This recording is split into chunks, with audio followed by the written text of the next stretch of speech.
अब त्यसपछि हामीले रिलेसनसिप स्ट्याब्लिस गरिसकेपछि एउटा रुललाई हामीले डिफाइन गर्नुपर्छ, delete rule and update rule. यो डिलिट रुल र अपडेट रुल रिलेसनसिप क्रिएट गर्दाखेरि यो डिफाइन गर्नुको मिनिङ के हो त भन्दाखेरि यदि प्यारेन्ट टेबलबाट हामीले कुनै पनि रेकर्डलाई डिलिट या अपडेट गर्न खोज्यौँ भनेदेखि त्योसँग रिलेटेड एक्जिस्टिङ चाइल्ड टेबलको रेकर्ड्सहरूमा के इम्प्याक्ट पर्छ भन्ने कुरोलाई डिफाइन गर्ने हो। चाइल्ड टेबलमा कुनै पनि रेकर्ड एक्जिस्ट छैन भनेदेखि प्रब्लमै भएन, चाहे त्यो डिलिट गरौँ या अपडेट गरौँ। प्यारेन्ट टेबलमा अपडेट हुन्छ, प्यारेन्ट टेबलमा डिलिट हुन्छ, काम सकिहाल्यो। तर यदि हामीले प्यारेन्ट टेबलबाट 1 भन्ने आइडीलाई अपडेट गरिरहेछौँ र त्योसँग रिलेटेड 1 को रेकर्ड्सहरू चाइल्ड टेबलमा एक्जिस्ट छ भनेदेखि अब त्यो 1 लाई के गर्ने भन्ने रुल चाहिँ अपडेट रुलले डिफाइन गर्छ। यदि हामीले प्यारेन्ट टेबलबाट 1 भन्ने आइडीलाई डिलिट गऱ्यौँ र त्यसको चाइल्ड टेबलमा रेकर्ड्सहरू एक्जिस्ट छ, 1 को अब मानुस् 10 वटा रेकर्ड्स छ भनेदेखि अब त्यो एक्जिस्टिङ 10 वटा रेकर्ड्सलाई के गर्ने भन्ने रुल चाहिँ डिलिट रुलले डिफाइन गर्छ। डिलिट गर्दाखेरि डिलिट रुल, अपडेट गर्दाखेरि अपडेट रुल। अब यो डिफाइन गर्ने बेलामा हामीसँग अप्सन्सहरू के हुन्छन् त भन्दाखेरि यहाँ हेर्नुहोस्, एउटा डिलिट रुल छ, एउटा अपडेट रुल छ हो। अब यो भनेको मिनिङ के हो त भन्दाखेरि हामीले यो रिलेसनसिपमा डिलिट रुल र अपडेट रुल हामीले अपडेट गर्न खोजिरहेछौँ भने आइटम्स टेबलमा केही पनि डिलिट अथवा अपडेट गऱ्यौँ भनेदेखि के गर्ने भनेर डिफाइन गर्न खोजिरहेछौँ र यसको इम्प्याक्ट केमा हुन्छ त त्योसँग रिलेटेड चाइल्ड टेबलमा हुन्छ, चाइल्ड टेबलको त्यो चाइल्ड फिल्डमा हुन्छ। डिलिट रुलमा यदि हामीले नो एक्सन गऱ्यौँ भने डिफल्टमा नो एक्सन नै हुन्छ। जति बेला हामीले रिलेसनसिप क्रिएट गर्छौँ यदि हामीले कुनै पनि रुलहरू डिफाइन गरेनौँ भनेदेखि डिफल्टमा नो एक्सन हुन्छ। यदि नो एक्सन छ भने प्यारेन्ट टेबलबाट कुनै पनि रेकर्ड डिलिट गर्न खोज्नुभयो र त्योसँग रिलेटेड चाइल्ड टेबलमा त्यसको रेकर्डहरू एक्जिस्ट छ भने प्यारेन्ट टेबलबाट त्यो रेकर्ड डिलिट गर्न पाइँदैन भनेको। जस्तै अहिले हाम्रो आइटम्स टेबलबाट सेल्स टेबलमा पनि नो एक्सन छ हो। अब हामीले यदि हेर्ने हो भने सेल्स टेबलमा भएको लिस्ट अफ रेकर्ड्सहरू आइटम आइडी 1 को छ, 2 को छ, 3 को छ, 5 को छ।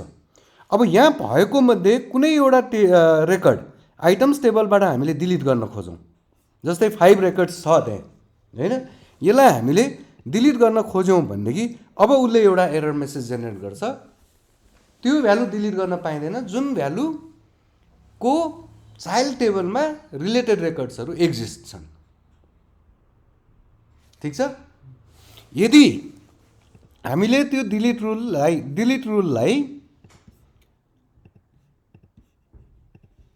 क्यास्केड गरिदियौँ भनेदेखि यो क्यास्केडको मिनिङ के हो त भन्दाखेरि यदि प्यारेन्ट टेबलबाट हामीले कुनै पनि रेकर्डलाई डिलिट गर्छौँ भने त्योसँग रिलेटेड चाइल्ड टेबलमा भएको जति पनि रेकर्ड्सहरू छन् त्यो पनि अटोमेटिकली डिलिट हुन्छ भनेको हो।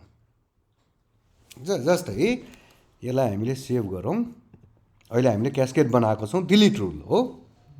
अपडेट रुल त हामीले नो एक्सन नै राखेको छौँ। आइटम्स टेबलमा हामीले अब यसलाई त अपडेट गर्न पाइएन।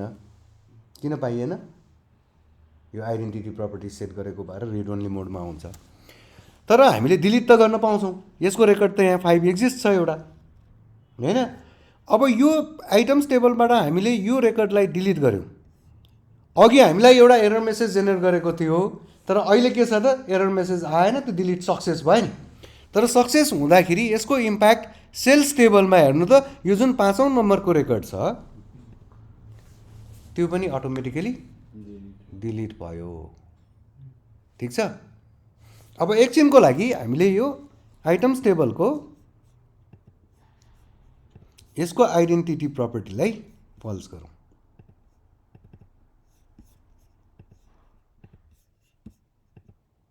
सेभ भयो हो। अब हामीसँग सेल्स टेबलमा नम्बर अफ रेकर्ड्सहरू जस्तै 1 र 2 अनि 3 को भ्यालु छ। अब आइटम्स टेबलबाट हामीले 1 लाई 10 बनाउन खोज्यौँ। हामीले आइडेन्टिटी अफ गर्ने बित्तिकै यो रिड ओन्ली मोडबाट हट्यो नि त होइन।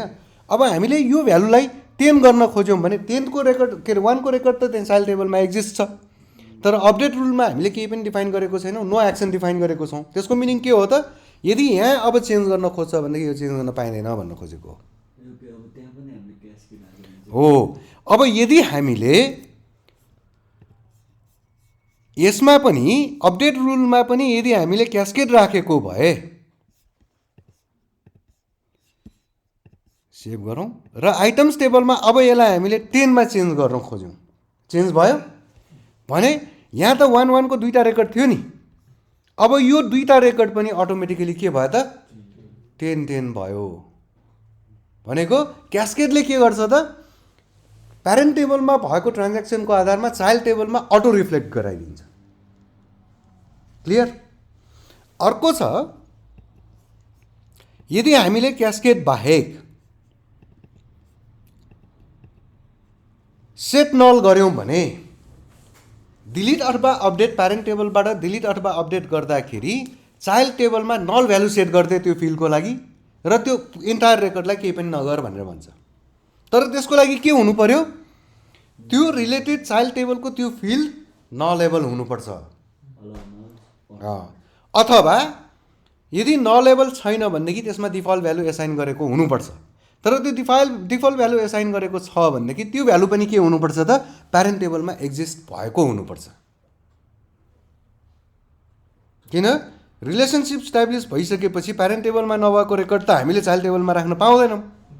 अब त्यो सेट नल गर्दाखेरि हामीले डिफल्ट भ्यालु सेट गरेको छौँ रे, त्यहाँ नट नल बनाएर मानौँ 0 सेट गरेको छौँ भनेदेखि अब त्यो फिल्डमा 0 बस्न सक्छ, किन आइटम्स टेबलमा हामीसँग 0 को रेकर्डै छैन भनेदेखि त अब 0 राख्न पाइएन हैन।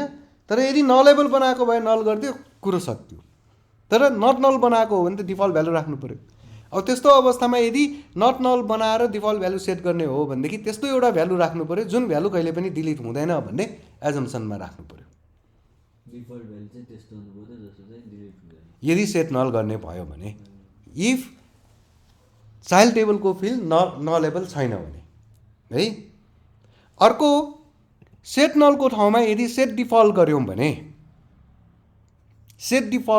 भने त्यो फिल्डमा डिफल्ट भ्यालु डिफल्ट प्रपर्टीमा जुन भ्यालु राखेको छ त्यो भ्यालु नै गएर बस्छ। त्यति बेला पनि सेम के भयो त प्यारेन्ट टेबलमा हुनु पर्यो। क्लियर? अब यो दुवै अपडेट रुलमा पनि डिलिट रुलमा पनि सेम लागु हुन्छ। ठिक छ?